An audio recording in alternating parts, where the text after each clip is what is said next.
miroir du chrétien. Donc, il y a quelques semaines, nous avons vu ensemble la naissance de Moïse. Naissance de Moïse qui, vous vous en rappelez fort bien, était d'abord due à la foi de ses parents, la foi et la vie de prière de ses parents autour de cet enfant, et on s'était interrogé sur notre rôle en tant que parents vis-à-vis de la croissance de nos enfants. Cette naissance était due aussi à l'éthique ou à la foi, on s'était posé la question, des sages-femmes. Et là, à nouveau, on s'était posé la question sur notre éthique, que ce soit dans le travail ou si on est à la retraite dans tous les domaines de notre vie, quelle est la manière dont notre éthique dirige notre vie. Et enfin, la compassion ou l'instinct maternel de cette princesse. Et là encore, on s'était posé la question de quelle est l'influence de notre compassion dans les dimensions pratiques de notre vie. Pour Moïse, après l'enfance, vient l'adolescence. Puis la vie adulte, disons jusqu'à 40 ans. Aujourd'hui, on dit adolescence et après on dit adolescence. Jusqu'à environ 40 ans. Ces gens de 35 ans qui jusqu'à 2h du matin jouent sur Internet à des jeux, on dit que ce sont des adolescents. Ils sont cadres supérieurs en entreprise, mais alors on ne peut pas les classer comme adultes, on ne peut plus les classer comme ados, donc on dit que ce sont des adolescents. On appelait autrefois la jeunesse dorée. Jeunesse caractérisée par la découverte du monde, de ses plaisirs, de ses fonctionnements. Et là encore, c'est le miroir et la ressemblance avec notre propre cheminement, n'est-ce pas? Donc je vous invite à lire Exode chapitre 2, les versets 10 à 15.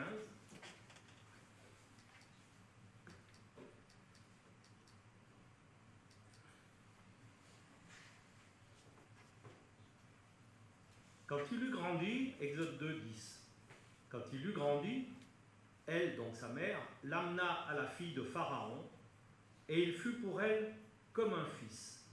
Elle lui donna le nom de Moïse, car, dit-elle, je l'ai retiré des eaux.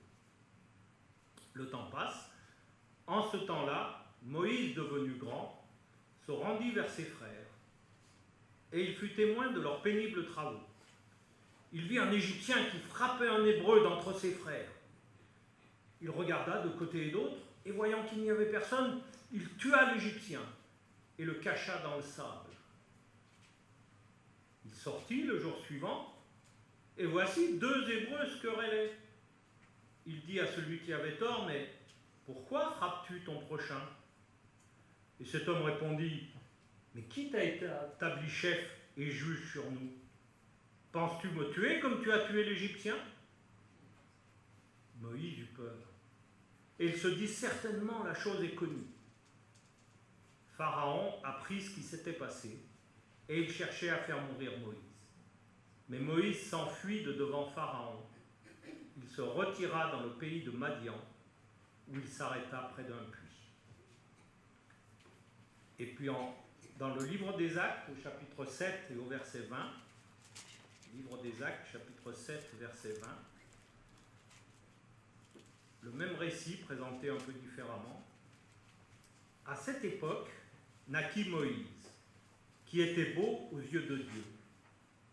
Il fut nourri 3 mois dans la maison de son père, et quand il eut été exposé, la fille de Pharaon le recueillit et l'éleva comme son fils. Moïse fut instruit dans toute la sagesse des Égyptiens, et il était puissant en parole et en œuvre. Il avait 40 ans lorsqu'il eut à cœur de se rendre auprès de ses frères, les fils d'Israël. Il en vit un qu'on outrageait, et prenant sa défense, il vengea celui qui était maltraité et frappa l'Égyptien. Il pensait que ses frères comprendraient que Dieu leur accordait la délivrance par sa main. Mais ils ne le comprirent pas. Première réflexion pour ce matin, former pour paraître. Vous avez compris, à la cour de Pharaon, Moïse apprend le langage des Égyptiens, forcément dans le temple de leur Dieu. Il se plonge dans les sciences, la médecine, l'astronomie, la chimie, la théologie, la philosophie, la loi, Et on sait que les Égyptiens étaient très en avance dans tous ces domaines-là sur les générations de leur époque. Il a certainement appris l'art de diriger des combats, l'étude des batailles, les tactiques, la stratégie. Ce fils adoptif d'une princesse a été immergé jusqu'au cou dans les sciences égyptiennes. C'est en quelque sorte sa vie. On met l'écran noir suivant.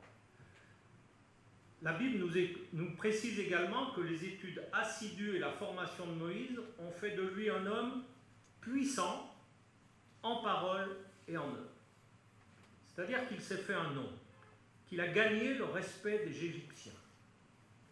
Très tôt, ce prince a montré combien il était puissant et influent. Certains historiens pensent que c'est lui qui, vers 30 ans, aurait amené l'armée égyptienne à remporter une victoire écrasante sur les Éthiopiens.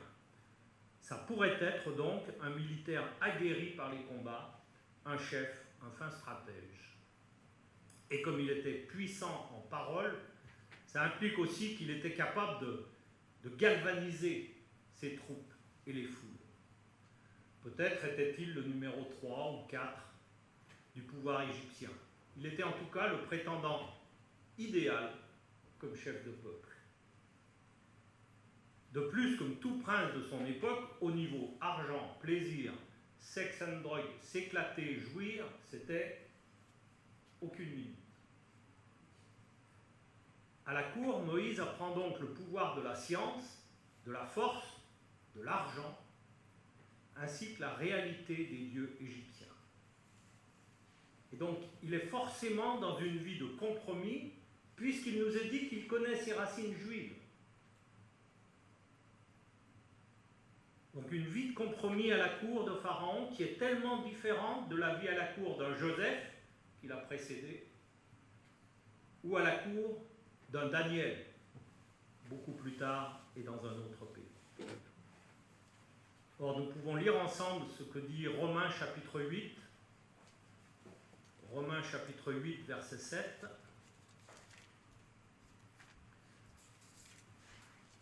Je vous le lis dans la version second 21. Romains 8, 7.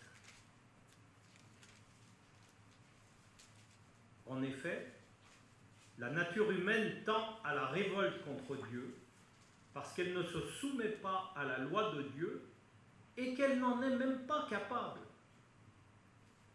Or, ceux qui sont animés par leur nature propre ne peuvent pas plaire à Dieu. Le Nouveau Testament nous prévient que cette affection des choses de la vie, comme dit l'Écriture, ne plaît pas à Dieu. Et quand à 40 ans, Moïse se soucie enfin de ses origines et de son peuple, il va mettre au service d'une cause juste et bonne ce qu'il a appris dans le monde, le pouvoir du plus fort. Je pense que si Dieu l'avait appelé à ce moment-là, Moïse aurait répondu « T'as besoin d'un homme exceptionnel? Je suis là. T'as frappé à la bonne porte. T'as vu mes distinctions, mes diplômes, mes références, mon influence, mon pouvoir. » Résultat, nous l'avons lu au verset 12 et au verset 15, la fuite d'un meurtrier. Mes amis, répondre à la violence par la violence, et c'est l'effondrement de ce bel édifice de la jeunesse de Moïse, pour finir par la fuite d'un meurtrier. Ne cherchons pas à justifier nos compromis avec le monde en nous mettant au service d'une cause juste. Ça ne marche pas. Vous avez trafiqué votre feuille d'impôt? C'est pas la peine de faire un gros don à l'Église. Aux yeux de Dieu, ça ne compense pas. Je ne vous dis pas qu'il ne faut pas faire un gros don à l'Église. Hein. On est d'accord. Hein. Allez-y apparemment. Mais ça ne compense pas. Vous vivez des relations malsaines et on compense par un service hyperactif dans l'Église. C'est pas comme ça que ça fonctionne avec Dieu. Ne cherchons pas à utiliser ce que nous apprend notre société directement, sans d'abord le faire passer par le filtre de la croix, par le filtre de la parole de Dieu. car même pour une cause juste, ça ne marche pas. Paul dira des pharisiens, Romains 10, verset 2, « Je leur rends le témoignage qu'ils ont du zèle pour Dieu, mais sans intelligence. » Penser faire la volonté de Dieu est une chose, l'accomplir au temps prévu par Dieu et à la manière de Dieu, c'en est une autre.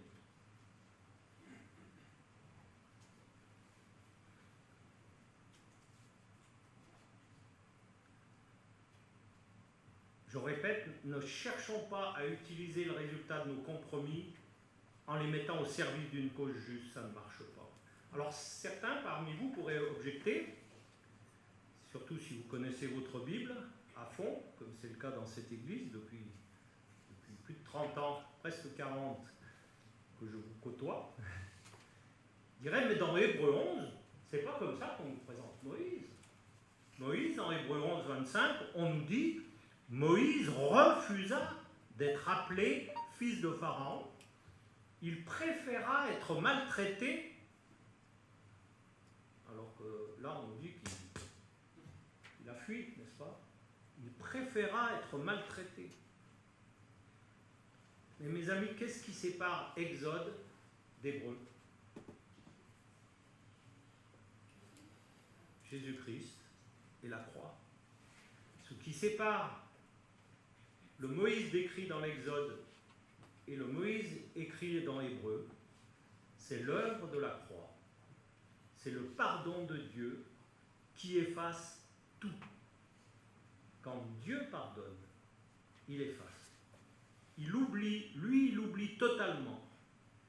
Et c'est ce qui explique que tous ces héros de l'Ancien Testament, Moïse, Abraham, Moïse, David et d'autres, meurtriers, adultères, vendant sa femme pour un pot de vin contre des chameaux, etc., etc., nous soient présentés dans Hébreux 11 comme des héros de la foi.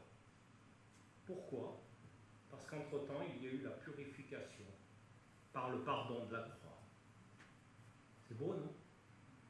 Encourageant, n'est-ce pas? Deuxième remarque pour ce matin, obligé de disparaître. Je reviens à Exode 2 au verset 13-14. Il sortit le jour suivant, deux Hébreux se querellent, il dit à celui qui a tort, mais pourquoi frappes-tu ton prochain? Et l'homme répondit, mais qui t'a établi chef et juge sur nous? Est-ce que tu veux me tuer comme tu as tué l'Égyptien? Moïse eut peur et dit, certainement, la chose est connue. On peut remettre l'écran noir. C'est à ce stade que Moïse a basculé. Auparavant, il avait certainement eu l'impression de faire le bien, de bien faire. Peut-être même était-il fier de son audace. Acte 7, il frappa l'Égyptien, il pensait que ses frères comprendraient que Dieu leur accordait la délivrance par sa main. Mais ils ne le comprirent pas. Cela veut dire que Moïse croyait devenir un jour le libérateur, bien des années avant d'en recevoir la confirmation au buisson ardent. Et il supposait que tous les autres allaient s'en rendre compte aussi. Il estimait n'avoir qu'à donner le coup d'envoi pour que tous les Hébreux se rallient autour de lui et l'acclament comme leur champion. Allez, prince Moïse, d'accord, on y va, marchons sur le palais. Prenez les marteaux, les fourches, allons-y. Guide-nous, puissant prince. Mais que dit l'Écriture? Ils ne le comprirent pas. Ils n'acceptèrent pas l'attitude de Moïse et ce dernier fut complètement déconcerté. Il pensait que Dieu désirait l'employer puissamment, mais qu'est-ce qui cloche? Où était le problème? Comment pouvait-il s'être trompé? Et sa confiance fait place à la confusion. Qu'est-ce qui se passe? Acte 7, 26 nous dit, le jour suivant, il parut au milieu d'eux alors qu'ils se battaient. Mais pour quelle raison Moïse retourne-t-il sur le lieu de son crime? À mon avis, c'est pour poursuivre l'accomplissement de son plan. En frappant un notable égyptien, il a prouvé sa loyauté aux Hébreux. C'était plan A, phase 1. Maintenant, il faut passer à la phase 2. Et il retourne sur la scène de son acte pour rallier les troupes. Et puis il arrive au beau milieu d'une dispute entre Hébreux. Une dispute entre Hébreux, mais ce n'est pas dans son scénario, ça. La population reconnaissante ne doit-elle pas se rassembler et s'apprêter à mener la grande révolution? Il a dû leur dire, enfin, ressaisissez-vous. Nous devons travailler ensemble, frères. Mais ils ne font aucun cas de lui. Qui t'a établi chef et juge sur nous? Waouh, quelle rebuffade! Dis donc, toi, bas les pattes, tu te prends pour qui? Tu n'es pas notre chef, que je sache. Quel sentiment de trahison a dû ressentir Moïse. Mais au fait, comment est-ce qu'on en arrive là, alors qu'on croyait faire le bien, ou qu'on croyait faire la volonté de Dieu?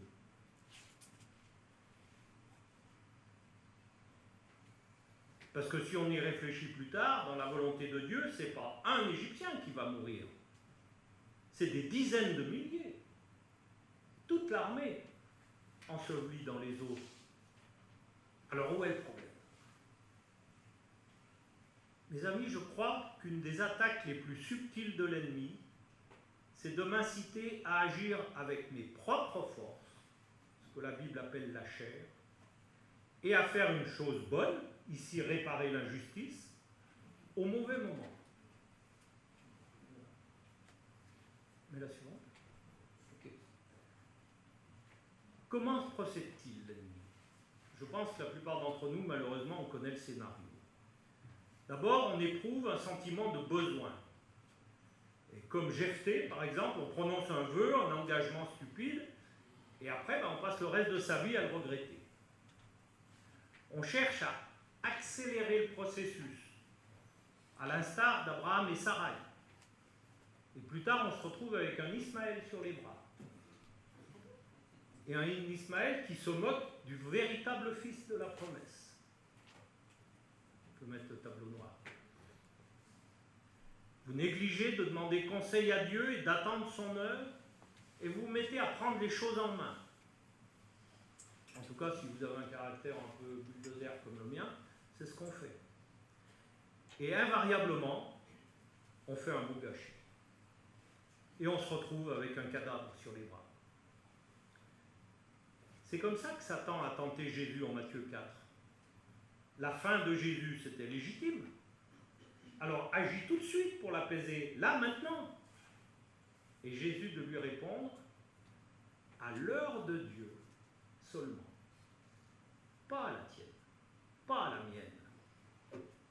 La parole de Dieu d'abord.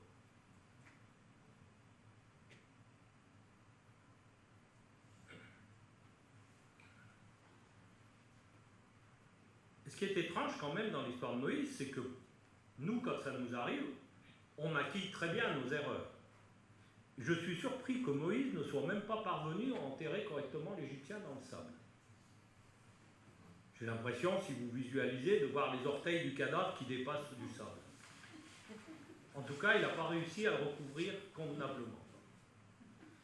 C'est vrai qu'un prince, ça ne doit pas avoir l'habitude de manier la pelle et la pioche. Au contraire, bien des années plus tard, quand c'est Dieu qui prend les choses en main, et que Moïse agit selon le plan de Dieu, le Seigneur arrive-t-il à recouvrir les Égyptiens? Ouais. Toute l'armée dans la mer Rouge, les chevaux, les armes, les chars, etc. Et les archéologues retrouvent encore au fond de la mer Rouge des traces de roues et des traces de boucliers. Parce que quand c'est Dieu qui intervient, lui ne fait pas les choses à moitié. Mais lorsque c'est le moi qui commande, ma chair qui commande, je ne peux même pas enterrer les conséquences. Elles me hantent, elles m'écrasent, et un jour ou l'autre, elles ressortent. On voit Moïse, il a regardé de part et d'autre. Comme il agissait lui-même, il fallait être sûr qu'il n'y avait personne dans les parages avant d'agir. Mais il est quand même démasqué. D'où ce rappel, cacher le mal ne l'efface pas. cacher le mal, ne l'efface pas. Troisième remarque, reformer pour servir. Maintenant que Moïse est sorti du compromis, il est dans le désert, il se trouve dans l'incapacité de se prévaloir de quoi que ce soit, Dieu va enfin pouvoir le former à sa manière à lui. Désormais, et pendant 40 ans, Moïse va être un fugitif hors la loi, caché dans le désert. Période dure, mais indispensable à la formation du serviteur. Mon ami, tu veux servir le Seigneur sans sa formation à lui? Impossible. Même Jésus s'est formé 30 ans pour servir 3 ans. Passe à la suivante. Pour résumer, je dirais que Moïse va apprendre à désapprendre. Pourquoi je dis Moïse va apprendre à désapprendre? Si je mets en parallèle Actes 7, 22 et l'enseignement que Paul va donner aux Corinthiens dans 1 Corinthiens 1, 20, on voit tout le chemin parcouru. Acte 7, 22, il nous est dit que Moïse était sage. Et dans 1 Corinthiens 1, 20, Paul nous dit que pour qu'un serviteur de Dieu soit utile, il faut qu'il y ait de la folie. Verset 20, Dieu n'a-t-il pas convaincu de folie la sagesse du monde? Moïse était puissant. 1 Corinthiens 1, verset 27, Dieu a choisi les choses faibles pour confondre les fortes. Moïse a dû apprendre la vie dans la faiblesse. Enfin, il nous est dit qu'il était puissant en parole. L'apôtre Paul, sans doute le plus grand orateur de tous les temps, disait au chapitre 2 de 1 Corinthiens, versets 1 à 4, « Ce n'est pas avec une supériorité de langage. Ma parole ne reposait pas sur les discours persuasifs, mais sur une démonstration d'esprit. » Une parole sans supériorité. Fais défiler alors. Excuse-moi, je ne t'ai pas dit. Puissance, faiblesse, parole. Le dernier. Voilà. Sans éloquence. Moïse apprend donc à vivre selon Dieu dans la soumission à son esprit. Et c'est valable aussi pour nous aujourd'hui. Prenez le temps de chercher dans vos Bibles Romains chapitre 8 et verset 13.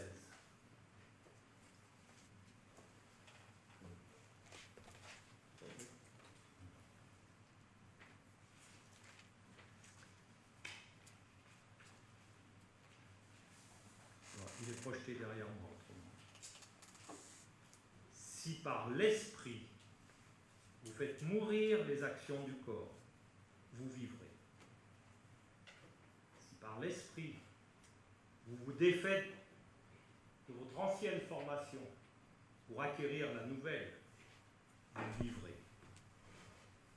Et Zacharie 4, verset 6, ce n'est ni par la puissance, ni par la force, mais c'est par mon esprit, dit l'Éternel.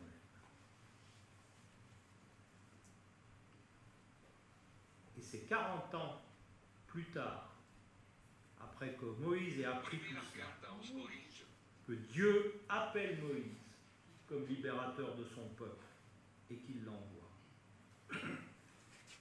Est-ce que Moïse est prêt? Est-ce que Moïse a compris les 2 versets que nous venons de lire? Bien, quand il est arrivé au désert 40 ans avant, il était puissant en parole. Or là, quand Dieu l'appelle, Exode 4, verset 10, et Exode 6, verset 12, « Ah Seigneur, dit Moïse, je ne suis pas un homme qui ait la parole facile, car j'ai la bouche et la langue embarrassées.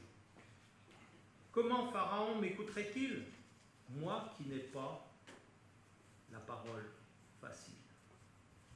Oui, Moïse semble avoir compris. Et nous, sommes-nous prêts? Combien de temps va-t-il nous falloir pour comprendre? Comprendre que nous avons le choix entre vouloir réussir dans la vie, et donc dans la société, ou de réussir ma vie, c'est-à-dire de réussir ma marche avec Dieu et à son service. Moïse n'est-il pas un miroir de notre vie chrétienne? Une enfance bénie, les compromis de l'adolescence, les rappels à l'ordre, les échecs et la formation qui va avec. Formation dure, mais nécessaire. Mais alors, pensez-vous peut-être, maintenant formé et soumis, le service de Moïse va être enfin couronné de succès. Ça va être une véritable marche triomphale. Vous connaissez les textes et vous savez que pas du tout. Ça va être des victoires éclatantes et permanentes de Dieu. De Dieu, oui. Mais service de Moïse, faible, humble et soumis. Et pendant 40 ans supplémentaires, Moïse va encore apprendre la dépendance totale envers Dieu. Un Dieu saint, un Dieu 3 fois saint et un Dieu tout-puissant. Il y a un chant qui dit « Revêt-nous de ta sainteté ». Est-ce que vous croyez que ça se fait en un instant? J'espère que ça ne prendra pas 80 ans comme pour Moïse. Mais ma prière est que nous puissions apprendre cette dépendance totale envers Dieu, jour après jour, et en espérant que ça nous